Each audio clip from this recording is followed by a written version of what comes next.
tonic neck reflex. Body position should be quadripod.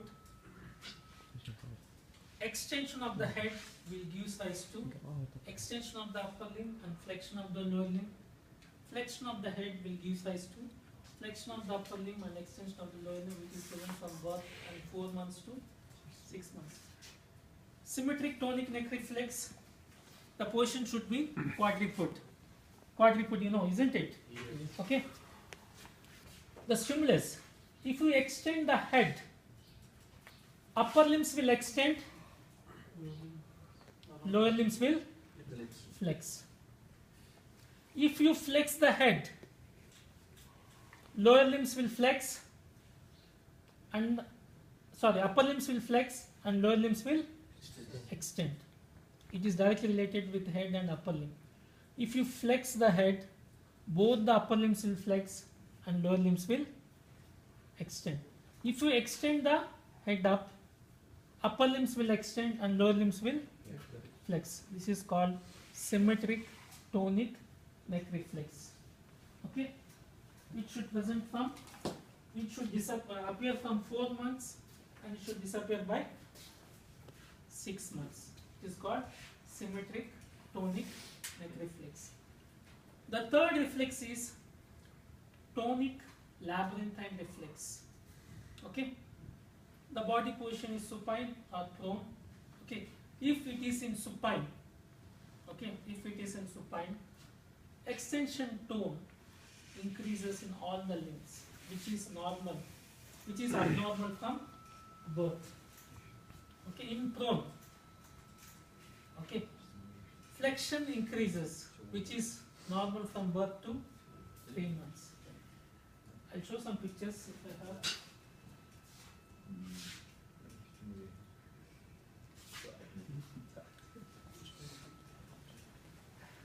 See, in tonic labyrinthine reflex, if the kid is in supine, if there is increase in extension tone in upper limbs and lower limbs, then it is abnormal from birth.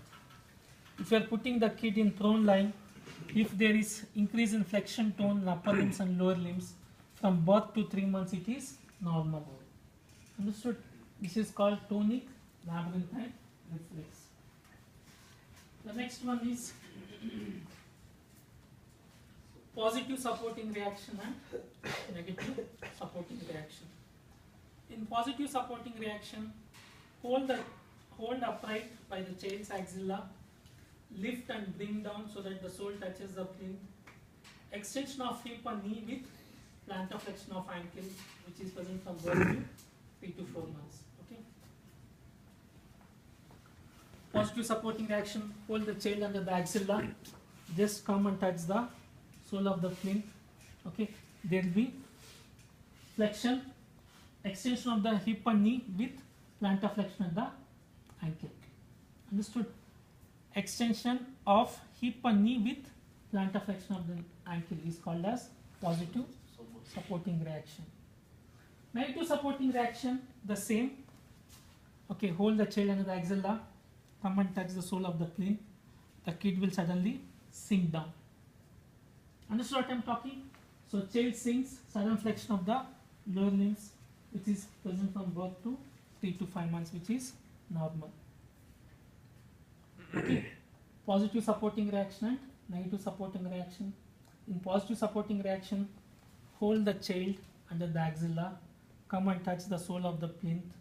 Okay, there will be response will be extension of the hip, extension of the knee, and plantar flexion of the ankle, which is normal from birth to 3 to 4 months. Okay. Negative supporting reaction is the same.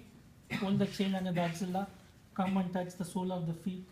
The child will sink or collapse. Okay, this is called negative supporting reaction. So these are the 5 brainstem reflexes which are commonly seen.